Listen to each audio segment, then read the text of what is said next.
So talagang mapapaisip ka, no? At talagang experience na to, talagang marami ka pala talagang matutunan sa mga gantong klaseng endeavor. Papasalamat tayo sa kanya kasi meron na naman tayong panibagong flower horn. Hindi pa rin natin sure kung maayos ba talaga at kaya nilang tutusan or bayaran yung renta natin, no? But overall, masaya naman sila sa naging impression nila dito sa unit.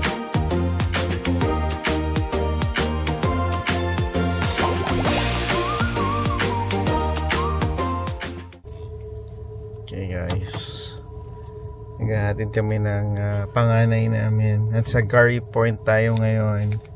Hindi lang halata. O diba, ang daming, pero parang yung iba nagpark na dito eh, mga parents ata magsistay eh. No, some are student drivers, babe. No, I think yung parent ayun nandun, no? Ay, si Cal tsaka si Eric. Yung friend niya nagbababay sa atin. Pero actually, ang mangyayari dito is meron silang Senior Sunrise. Yun, Senior Sunrise activity, 'di ba? Lahat ng mga senior students, sa school lang ba nila to? Is pupunta sila doon sa viewpoint, kung yung parang pinaka-shore nung Gary Point, and then antay nila yung sunrise. Ano, diba? Ano lang, symbolism na. Hindi ko alam eh. Or panibagong simula. Ayun, parang gano'n. It's currently 5:49 ng umaga. Sunrise is set to happen 6:30 pa. Ganto na ang buhay natin. Naghahatid tayo ng magagraduate na ng high school soon enough. Pero at least medyo madaming tao at hindi ka naman matatakot kasi walang ilaw eh. Walang ilaw doon sa area. So anyway, sana mag-enjoy si Cal, and then tingnan natin ang feedback niya mamaya. Medyo ibang kabisihan ang meron tayo ngayong araw. No, so today tayo officially nag-accept ng mga viewing sa ating rental unit. And medyo nakalinya na nga yung mag-view. At ito tayo, it's currently 9:32 in the morning. Ang first schedule natin for viewing starts at 10 in the morning. So pupunta tayo doon, of course, ahead of time, mas maaga, para ma-prep natin yung ating lugar for the actual viewing ng potential tenant natin. Ano ba yung mga hino-hope natin? Marami na rin kasing nag-inquire, no, at natutuwa naman tayo na they're interested to rent our place at the, I guess, price na pinost natin. Ang medyo parang cautious lang talaga tayo is yung sa pagpili ng tenant natin. Meron na rin tayong mga inquiries na off the bat, no, from the very beginning that na nag-send sila ng interest or nag-message sa atin, dinicline na kagad natin automatically kasi ayaw nating i-risk, no? Kasi this will be our first tenant at gusto natin na maayos-ayos, and through research merong mga tawag dito, mga nakuha tayong mga suggestions coming from the internet at saka sa mga community websites na kung ano ba yung mga dapat mong i-avoid, ano ba yung based on their experience, yung parang may hint or signs of magiging problematic tenant. So yung mga yan na nakuha natin, no, bibigyan ko na lang kayo as an example, no. There's this very good inquiry, no. Makikita mo pa lang doon sa kanyang way of messaging you na maayos tong magiging tenant na to. Maayos siyang kausap. I mean, the communication is there. Ang only concern is yung number of occupants. They have, it's a family of 5. So, 3 kids. Ang iniisip ko una, kung 3 kids sila, ano ba yung 3 kids? Are they all boys or boy and girl sila? Ang sabi nung dad, which is yung kausap ko, he has 2 girls and 1 boy. Sorry, he has 2 boys and 1 girl. And unfortunately, kasi dati nag-apply din kaming magrenta before eh. Ang recommendation is basically kung meron kang babae at lalaki, they cannot share a room. Yun yung recommendation although hindi naman siya strictly implemented. Gusto na rin natin i-follow yun dito sa ating paparentahan na unit. And we immediately declined yung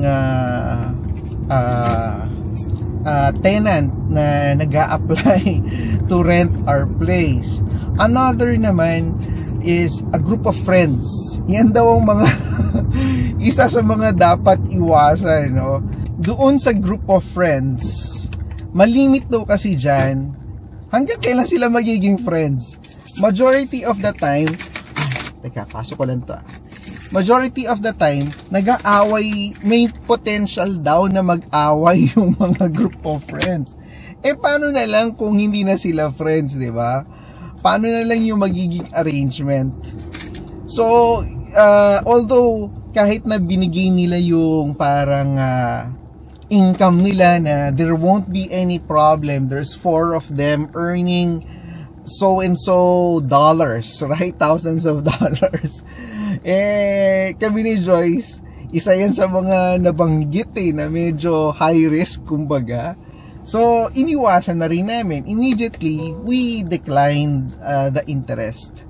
Na nakakatuwa naman na apart doon sa mga na-decline natin, meron pa rin talagang interesado na magrenta sa unit natin.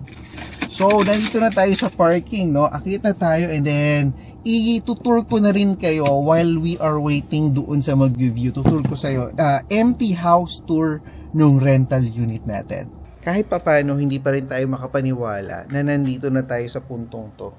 Parang a couple of weeks ago, nagpipintura lang tayo. Nag-aayos lang tayo nung unit natin. And, eto na nga tayo. We are in this stage na nagpapa-viewing na tayo sa ating rental unit. We're very thankful that we are at this stage. No, nakapaglinis, nakapag-ayos tayo sa unit natin. And we're just really waiting doon sa magiging tenant and crossing our fingers na sana magiging maayos tong tenant natin. Nakakamiss din tong hallway na to. Nung gumigising ka, lumalabas sa ganito sa hallway na to.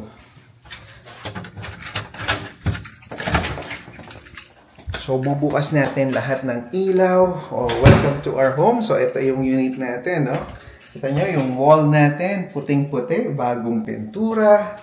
And then, ito rin, pininturahan natin. Yung closet door, pininturahan din natin.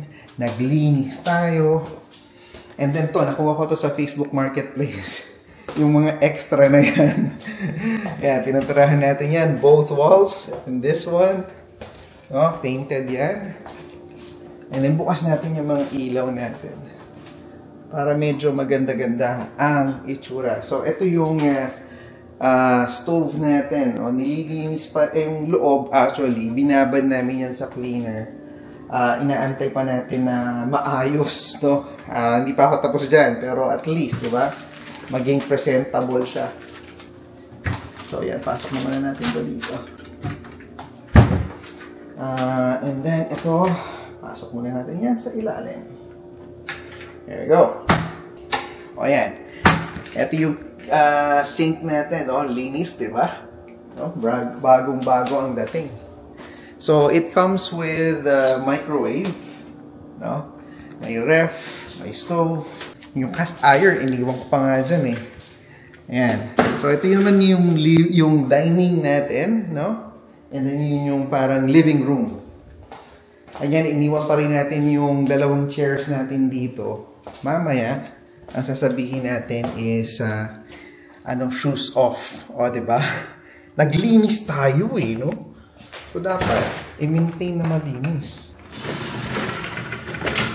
So, bukas natin yung, may screen siya, para kung gusto mo maaliwalas. Merong nag-aantay sa baba. Hindi ko alam kung yun yung mag-view. Diba? Yan. Ilakas kong konti yung cortina. And then, bukas natin yung fan. And then, pakita ko din sa inyo yung, itong other room.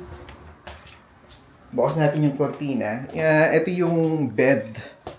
So, itong unang mag-view na to, nag-request siya, pwede daw bang marentahan yung unit na unfurnished? Hindi ko kagad sinagot kasi I would want to retain sana at least the bed frame, no? The mattress that can be disposed of, pero at the cost nung magrerenta, not namin. So, pag nagpa-deliver sila ng bagong mattress, papakuha nila yung existing na yan. It's, I think, $50 lang naman yung charge. Kasi nga, nag-deliver sila ng bago. Parang minimal charge na lang siya. So, eto, itong master's bedroom. Pakita ko sa inyo. Puting-puti. No? Puting-puti.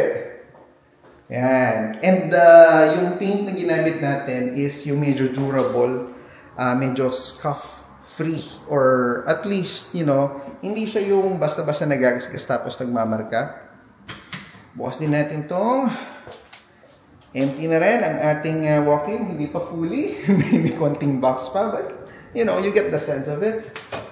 Bukas natin yung washroom. Ayan. We painted this as well. Ayan. Nakita nyo. Linis talaga. No? Well painted.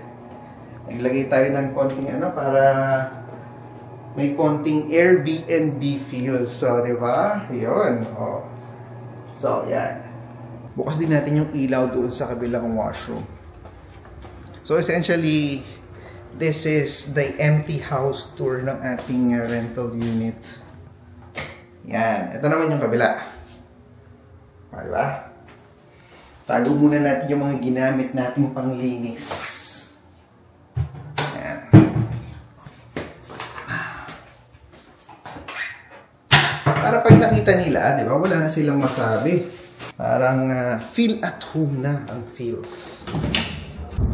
So, nandito na tayo sa Langley, no? Ang laki ng jump, di ba? Kanina lang, nagpapa-viewing tayo, pero ngayon nasa Langley na tayo. Hindi, kasi kukuha na tayo ng kapalit ni Finn at saka ni Phil.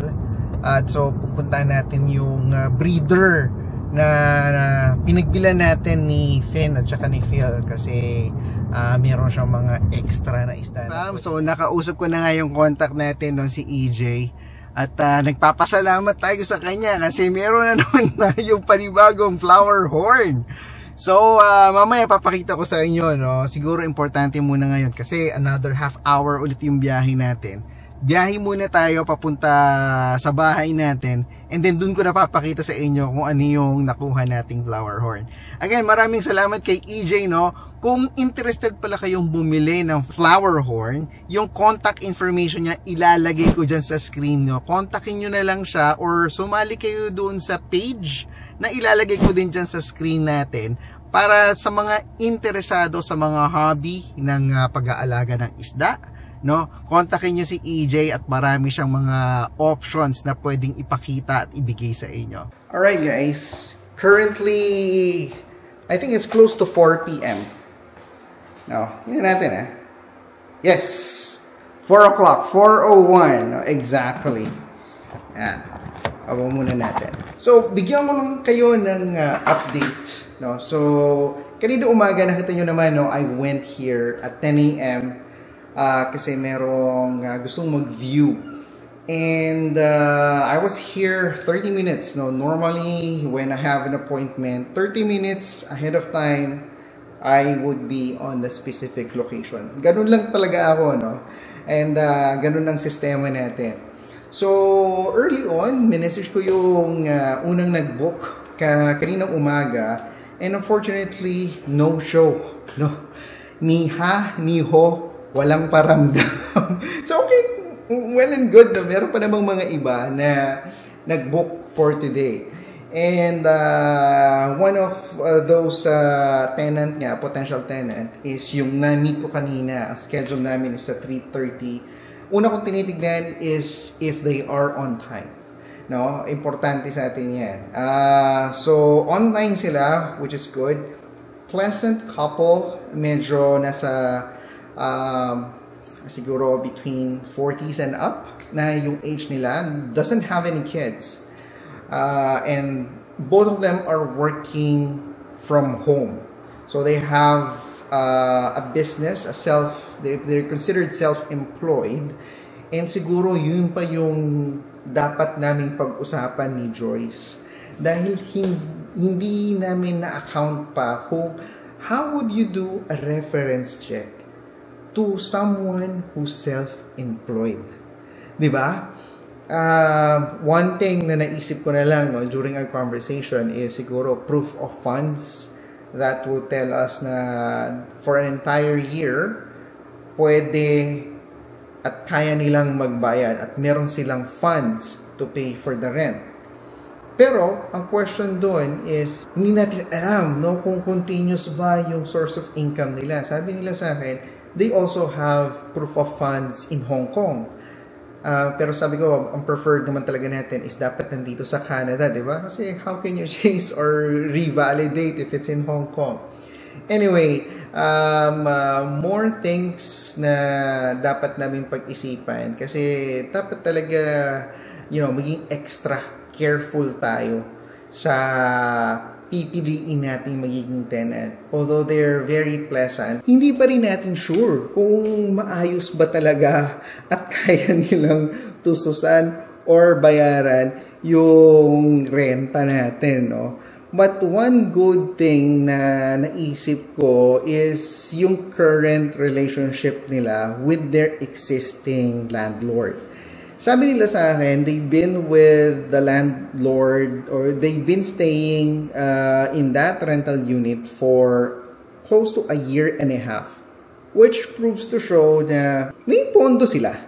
May kaya nilang bayaran yung renta. And to think that their location is much more busier and much more expensive in terms of location. Because I believe doon sila along Cambie Road. And they're staying in a one-bedroom apartment. This is already, according to them, an upgrade. No, isa sa mga nagustuhan ko is their respect for the place. No, when they came in, they told me na parang we're gonna remove our shoes without me telling them take off your shoes dito sa loob ng unit natin. So that shows you in a sense na they have respect for the place. Pinakita ko naman sa kanila pati yung parking space natin, no? Inintroduce ko din sa kanila yung how many number of units yung nandito sa building na to, how close it is. And one good thing nga is meron kaming nakasama mismo na resident na talagang pinromote niya pa talaga yung building namin. Kasi sabi niya, I've been living here for 30 plus years and I never had any problem. So doon pa lang, di ba, parang hindi lang ako yung nagsasabi and I'm not alone in selling my place. Pero the residents themselves, they're very proud of our location, no? Close sa transit, close sa commercial spaces, no? Malapit tayo sa mall. We have convenience stores sa Save On, which is nasa may Garden City. And then, very convenient yung location natin. We are very close sa mga parks and recreational areas. Ngayon, ang naiisip ko naman is, paano na lang kaya at ano pa kaya yung kailangan nating malaman sa mga ganong klaseng situation wherein wala talaga silang employer. Yun siguro yung kailangan ko pang alamin and i-dig further as to ano ba dapat yung i-require mo, ano yung mga dapat itanong mo, ano yung dapat mong malaman to make sure na itong mga potential tenant na to would be able to pay their rent for the duration of the lease. Kasi ang minimum lease is 1 year. The longer nga, the better. Overall, they're very happy with the place. No? Sinabi ko sa kanila, the rent comes with the heating ng fireplace natin kasi it comes with gas. Yung water is also included in the rent.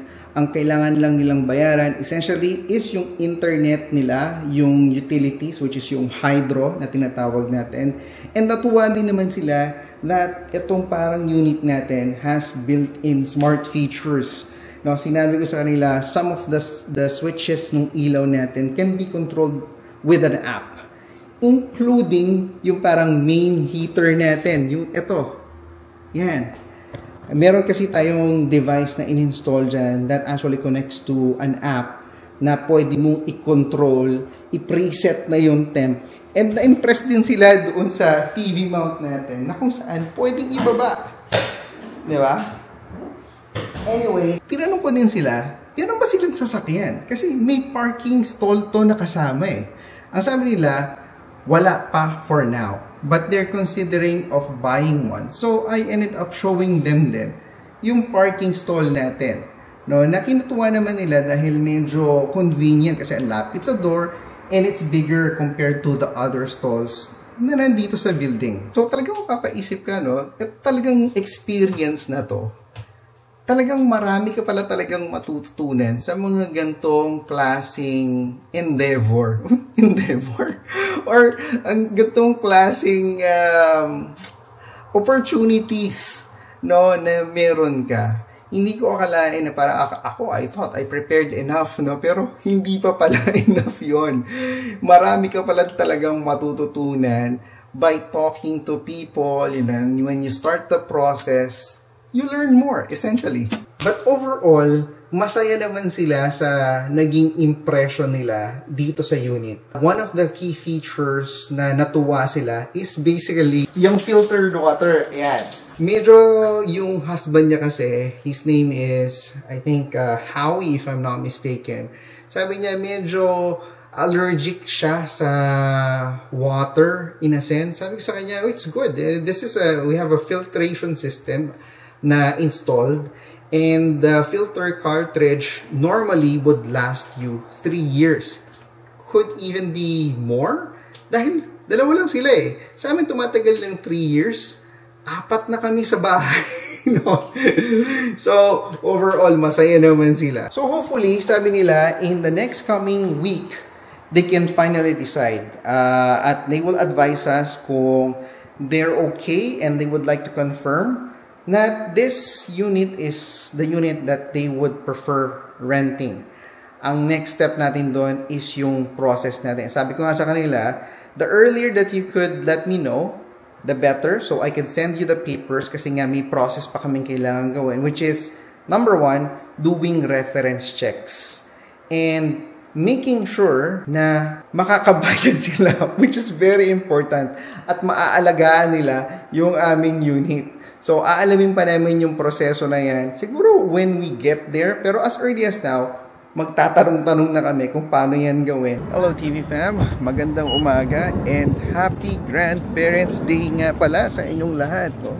Mga subscribers natin, mga nanonood sa atin, no? Happy Grandparents Day sa mga parents nyo. So today, babalik tayo dito ulit sa Continental Seafood Restaurant to celebrate this special day. No? Kasama natin si Mami Daddy at saka sila Tito Jeff at saka si Tita June. Okay, what do you say? Ayan. Okay? Kanina pila na. Hindi pa kasi bukas eh. So, pero nung nakapasok na medyo nagluwag-luwag na.